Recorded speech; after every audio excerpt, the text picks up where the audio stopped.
Hi, everybody. Mitch Tanenbaum here.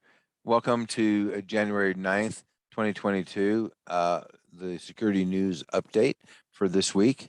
One thing that I didn't say last week that I want to say this week, I am posting the newsletter on the blog website. So if you're looking for the links to the articles, here's what you do. Go to cybersecurity-mitchtanenbaum-blog.com/SNU for security news update. And then we will have one page per month so the page doesn't get too long. So if you're looking at the video here, you'll see it says read the security news updates for January 2022 here. Click on that and you'll get the topics, in this case for today's newsletter. And then at the bottom, it says read the newsletter here, and that will open a PDF of the newsletter. So with that, let me talk about what's in the newsletter.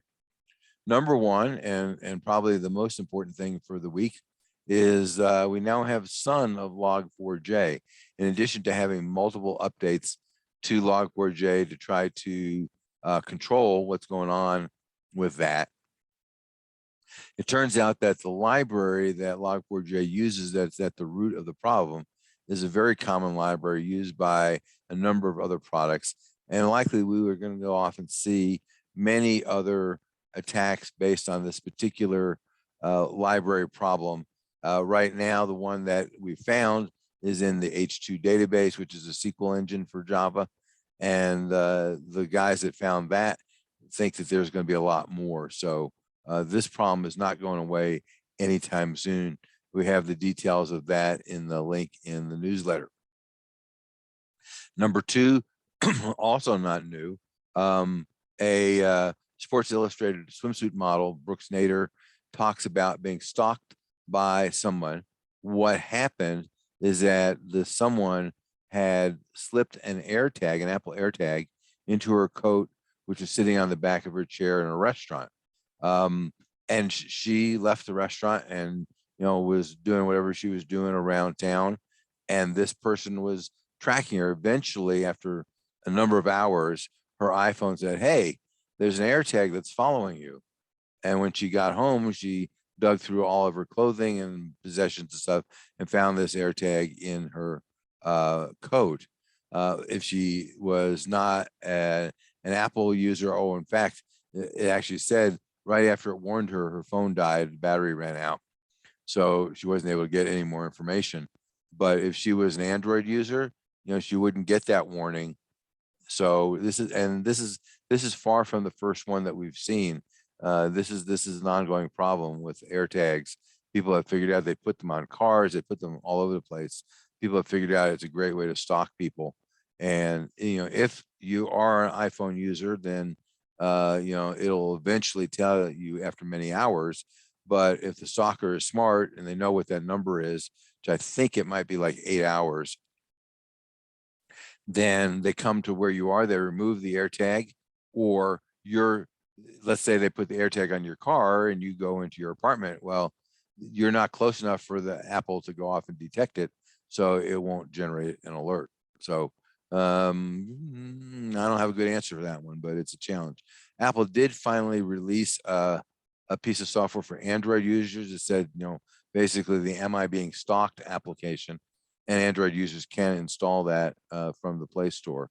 But I'm guessing the vast majority of Android users don't even know that it exists. AMD has released a new chip with Microsoft's Proton processor in it, which is really wonderful. The Proton processor, think of it as the next generation of the trusted platform module, where you can store all your crypto stuff. It is embedded in the die of the chip. So there's not a chip that you can remove. There's not a chip that you can hack easily. There's not a chip that you can put probes on, even if you have physical access to the device. So it's kind of a win-win deal. It's in the Ryzen 6000 family of processors, but and there's already several laptops that are using it. But Intel and other chip manufacturers said that they'll also use it. So I expect to see other people announce that they are also using the Pluton processor. Microsoft helped design it, so it's already integrated into Windows, and it will probably be more enhanced over time, the use of it by Windows. Excuse me.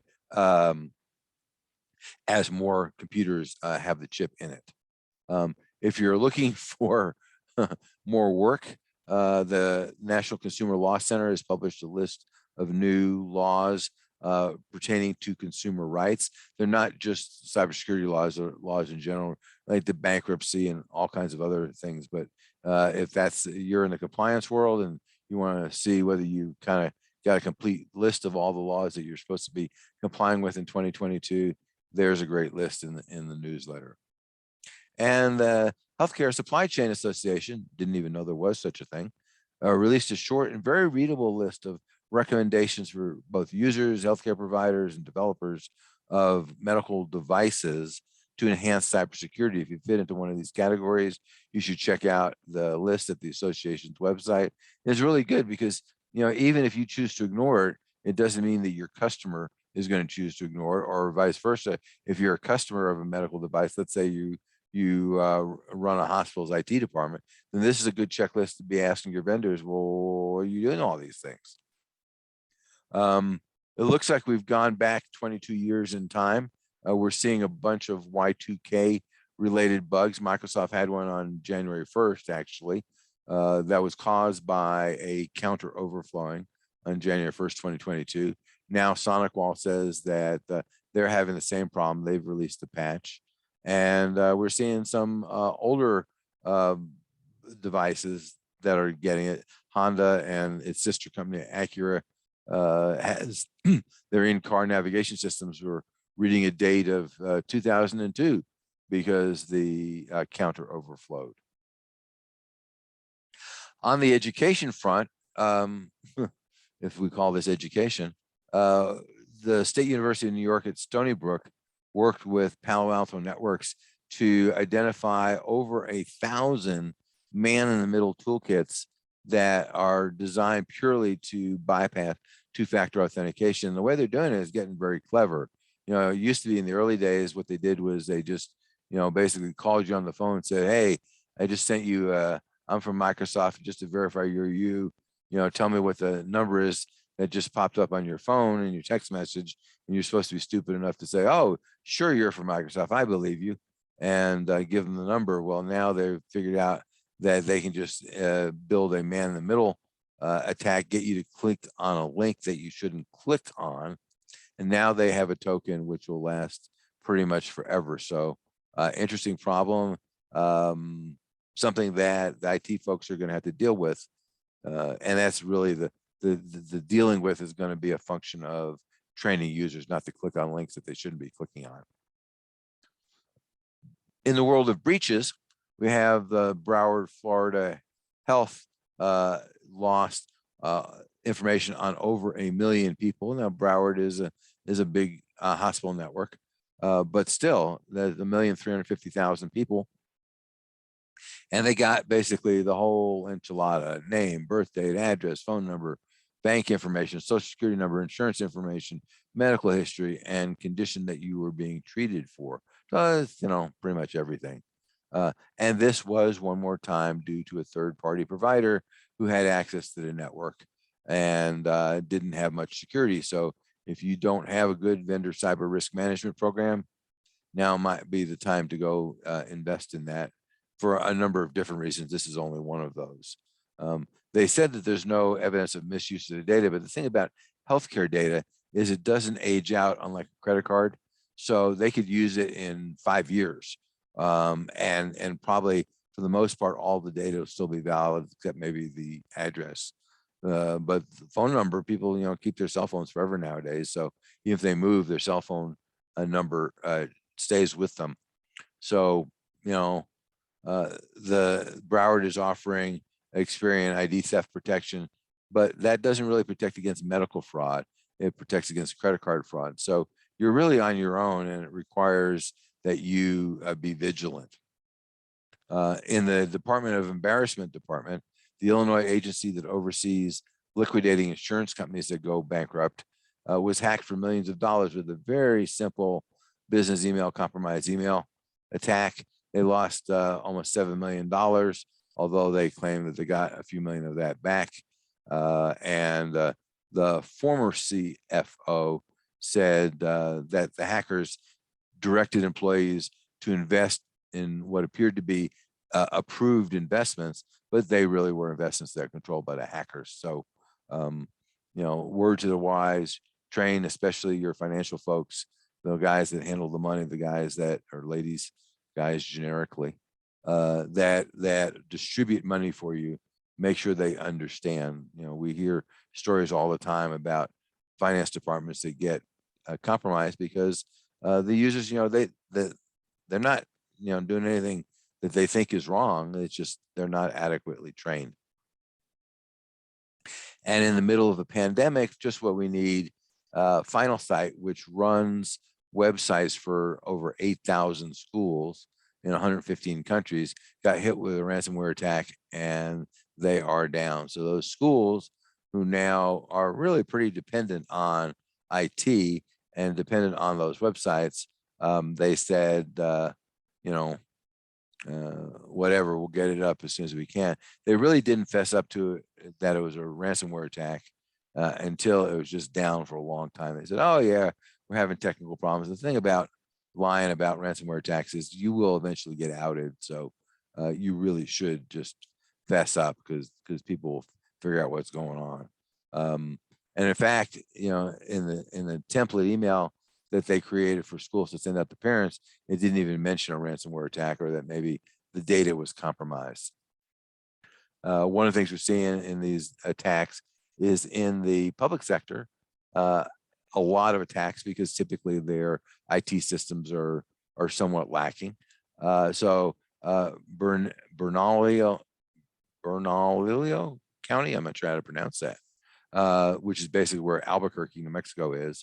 The county systems are down due to a ransomware attack, and the county buildings were closed because basically there was nothing for people to do, and they didn't want people wandering around the buildings with nothing to do. The good news is that the police and the fire department are on a separate network, so they are not down, and the treasurer's office happens to use a different outsourced provider, so they weren't down. So they can still collect taxes, which I'm sure they think is a good thing, but the rest of Albuquerque, not so much. Next, Apple's iOS is in the doghouse again. Gee, that's a big surprise. It turns out that there's a bug which allows the users to get into a hard loop. The only way that you can get out of is by doing a factory reset of the phone. And because of the fact, let's assume that you back up the phone to the iCloud, when it downloads the malware that it got backed up, it will go back into that hard loop again and rinse and repeat. Apple does have a way to go off and undo that damage if you call tech support, but you're basically still starting with a factory reset. So word to the wise, look for 15.3 and install it as soon as you can. Continuing on the supply chain attacks, the most recent one is a video player, Brightcove, that we're all familiar with, has been used forever. About 100 plus real estate websites that were using this video player were infected. At least that's what the guys who are doing the research found. It doesn't mean there aren't more, probably are a lot more, given Brightcove is super popular. And what happened was, you know, when the page with the Brightcove player got loaded, the malware got downloaded to the website and to the user's computer and infected the computer. So somewhat embarrassing to the real estate folks, but more importantly, embarrassing to the folks whose computer got infected, and they didn't really do anything wrong. So, you know, third-party supply chain, know your software, open source software is particularly difficult because there is nobody who's officially responsible for supporting it. And if we go back to the beginning, the place where I started, Log4j, and these tens of thousands of packages, you know, Google did a scan of one of the Java repositories, and they found 35,000 packages in the repository that use Log4j. And what do you think the bet? What would you like to bet that all those packages are going to be updated promptly, or maybe even ever? There's a lot of stuff in the Java repository that's effectively abandoned. People wrote it, they put it in the repository, and then they went on about their merry business. Continuing in the supply chain vein, we have Microsoft. Yeah, I guess Microsoft is at fault here, but sort of, kind of. So what happened was back in 2013, 9 years ago, there was a bug that was found that allowed software which was signed to have scripts attached to it that could change and didn't affect the way the signature did not cover the scripts. So in 2013, Microsoft fixed that. They pushed the patches in 2013, but then in 2014, they said, oh, gee, this is going to go break some stuff. So we made this an optional patch in 2014.